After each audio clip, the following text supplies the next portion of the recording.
Do you spend several hours every day on your laptop, computer, iPad, iPhone, or any other type of electrical device?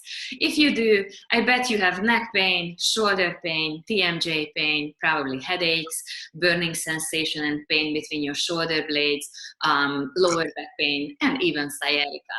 These are the most common pain areas in the body as a result of the sitting lifestyle. My name is Eva Wennes, owner of Pain Free for Life Pilates and Corrective Exercise Studio. I'm located in San Diego, California, and I specialize in working with people who suffer from chronic pain and or have some kind of chronic condition.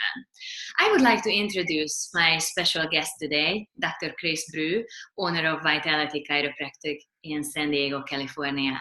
Dr. Chris and I share many clients, and we both see the damage the sitting lifestyle can cause to the human body. We both see a common pattern. Our clients, patients walk in through our door, they have a tremendous amount of pain. They don't know where the pain came from, what causes it, and how to eliminate it. In our discussion today, we would like to shed light on how the sitting lifestyle causes chronic pain in the body. Dr. Chris, thank you so much for being here with us today. I would like to welcome you on the call. Thank you so much, Eva. My pleasure. I'm very excited to be here with you guys today.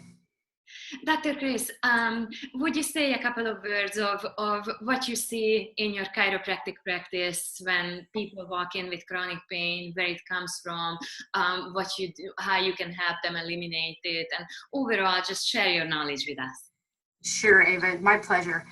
Yes, many times I see patients come into the office who have desk jobs and they sit most of the day for a living, and they become stagnant. They begin to have postural distortion that happens in their body.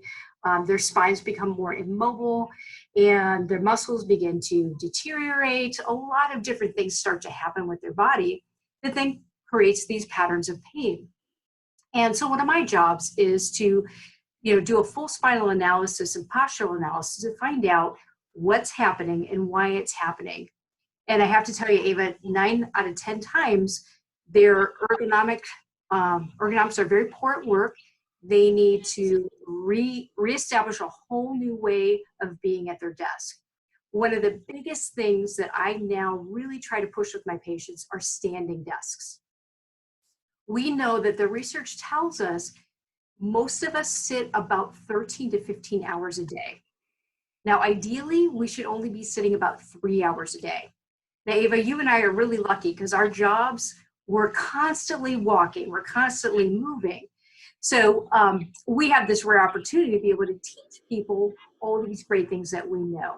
So a lot of analysis in the beginning to figure out where the breakdown is happening in the body. And I specifically look for misalignments in the spine too that are created by these postural distortions. So yeah, full analysis and then figuring out how we can change these problems.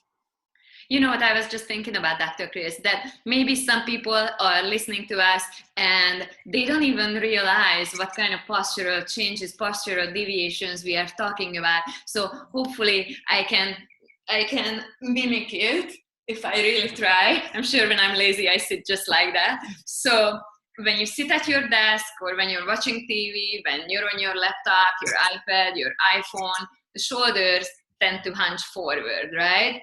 Correct. Forward. Then the upper back gets rounded. I'm going to move my head out of the way. So as our viewers can see, my chest is closing in, my shoulders are rounded, I have a big hump in my back, and my head is hanging somewhere in front of my body. So these are the postural deviations that we are talking about caused by a sitting lifestyle. These poor postural patterns basically sooner or later will manifest in pain. Absolutely. And there's a name for this posture. It's called upper crust syndrome, which means that people will end up with a very tight chest and painful upper traps, levators, also really tight because the shoulders are being shrugged up. On the other hand, the muscles on the front of the neck, the muscles that are supposed to bring the head back on top of the body, and the muscles that are supposed to bring the shoulders back and the shoulder blades down on our back, they get really weak and stretched out. Correct. There's this big muscular imbalance in the body when certain muscles are constantly loaded because we shrug up and we close in. Then other muscles are constantly being pulled on and stretched, and neither one feels good. Our muscles don't like to be constantly working or constantly stretching. In an ideal world, there should be this beautiful balance in the musculature when the muscles know when to contract, the opposing muscles lengthen, then the lengthened muscles shorten back, and the contracted muscles elongate. There should be this nice synergy in the musculature, but unfortunately life happens, and our bodies just don't work that way anymore. But it doesn't mean that our bodies can just deal with that forever. Sooner or later, these postural changes will manifest in chronic pain in the body. And we were talking about something that we both noticed in our practice a few weeks ago when we got together to speak more about this call that we are doing right now, that many years ago it used to be lower back pain that everybody seemed to have. That was the big epidemic. These days it's neck pain, shoulder pain, upper back pain, much more common than lower back pain. Yes. And I'm actually finding now patients will now begin to have numbing and tingling down into their arms and their hands, loss of grip strength in their hands. And this is all due to the postural distortion, the misalignments in their spine, due to these chronic patterns that they've developed. So, really our job, Eva, is to help the body and help our patients and clients learn new habits, right? Learn to be a different way. And, when we were having our conversations, we talked about, okay, well, what are some great solutions? How do we address this, right? From my perspective, I'm adjusting the spine. I'm making sure that there's a lot of mobility in the vertebrae, which then helps the muscles relax and everything can begin to heal. I'm fitting my patients with seated postural correction, where when they are at work seated, they're able to help their body change their posture. I'm suggesting people, like I mentioned before, get standing desks. Let's get people standing more, because that's really a big part of it. And one of my patients, we had a great conversation recently. She said she takes her staff out for walking meetings. So they no longer sit at the conference table, and they get out, they walk, and they have their meeting. And I loved this idea. So now I'm really trying to encourage the managers that I take care of to do that with their staff as well. And so I know when we were speaking, you have some great solutions too that you recommend for your clients.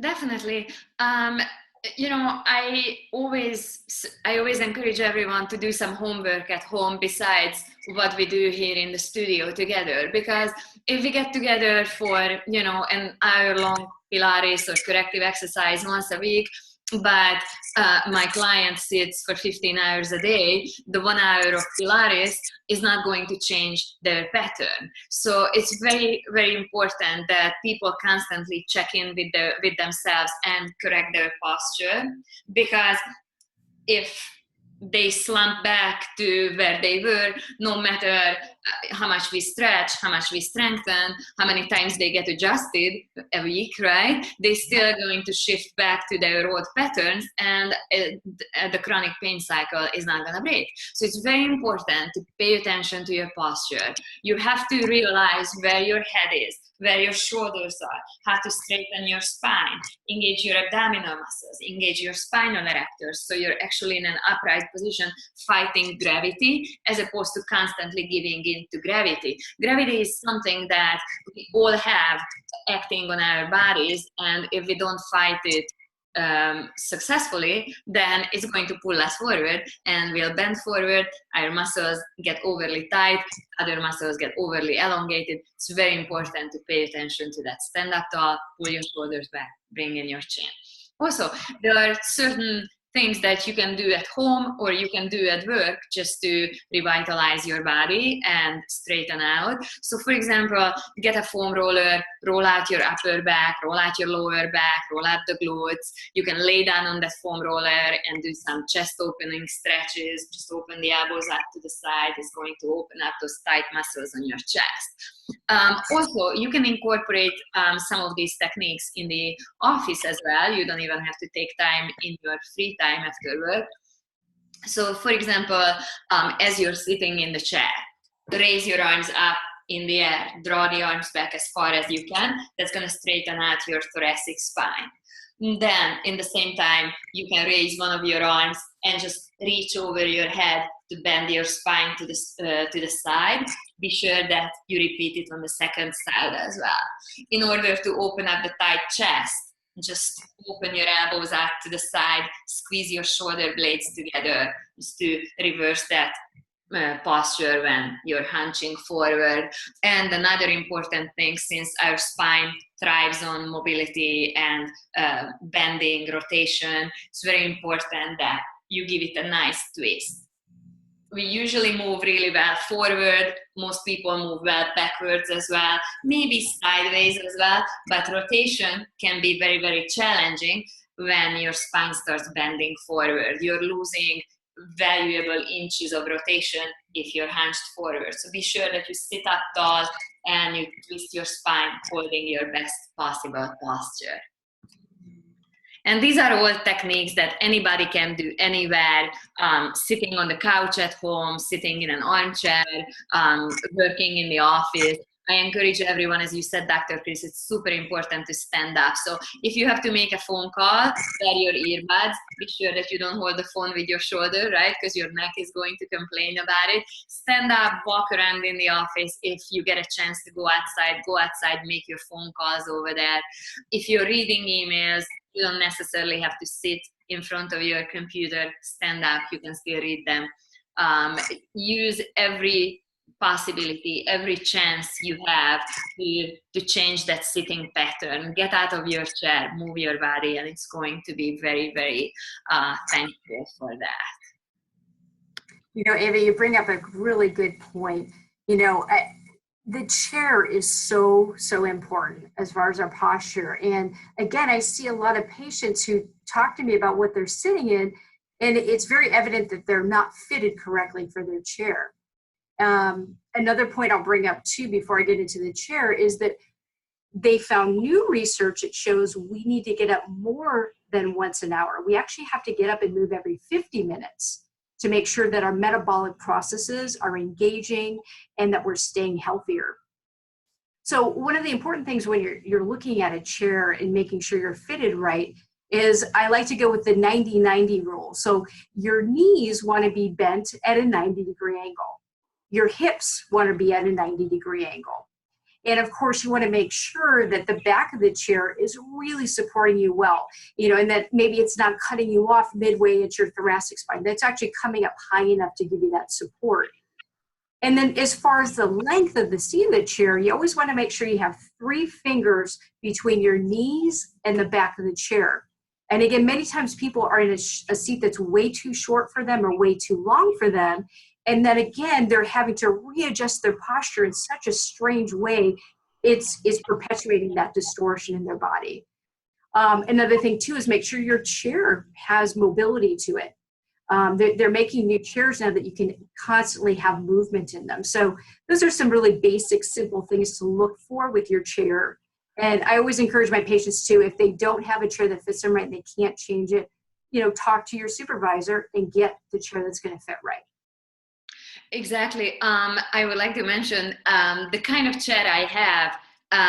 It has a really tall back support, and I can lay my head against it. And you know, I don't spend multiple hours in my desk chair every day, but still, even that 1 hour in the evening when I go through emails or when I type up a newsletter or something, it just feels so good to sit back in the chair and have my head supported by the back of the chair.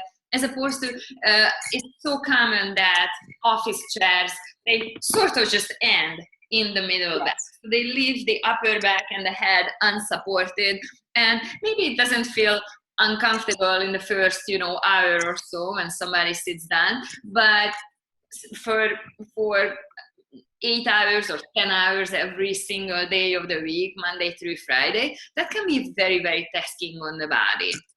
So if you get a chance, I suggest that you get a chair that has a little bit taller back so you can rest your head and bring your shoulders back against it. Absolutely. Also, since Chris and we share so many clients and patients, I think I can say that we always see much more improvement in those clients and patients who they choose to do something about their health, and they don't just rely on medication or just one kind of treatment or the other. It's very important to be proactive.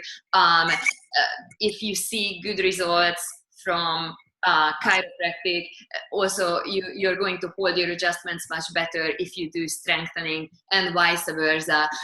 If Pilates is working out for you wonderfully, you feel rejuvenated, you feel a big difference in how your body is feeling, how your muscles are feeling, chiropractic can help align your joints better, your spine better. So I think doing Pilates and chiropractic together is a wonderful combination. I agree 100%, Eva. I always can tell that difference between the patients that we share and the ones that we don't. And like you said, they'll hold their adjustments much longer. They're stronger, they're more flexible. There's just so many components to it. And it's great. A lot of times they'll piggyback. They'll come see me first for their adjustment, and they'll come see you, and they're just so excited because they feel terrific. Yeah. Exactly. And I'm really excited for everybody who's taking steps to improve their bodies and eliminate the pain, because I want everybody to know that they are not alone. There is help out there, and I've never seen one person who didn't make improvement. A lot of people make 100% recoveries, but even those who still have some ache and pain, it's much less significant than it was before. And if you're watching this video right now and your neck is hurting, you're suffering from migraines, you have back pain, I want you to know that there is help, and you can do a lot with our help to improve your health. So if you'd like to discuss your condition with us, if you'd like to know more about how we can help you have a better functioning, healthier body that does not have chronic pain, please reach out to us. I will include our website information and our phone number in the email that accompanies this video. And I would like to thank you, Dr. Chris, for joining me on this call today. It was wonderful to talk to you, and I hope that many of our viewers will reach out to you and look for help. Thank you so much, Eva. My pleasure. I always enjoy talking about health and wellness and helping people. So my pleasure. Thank you. Bye-bye.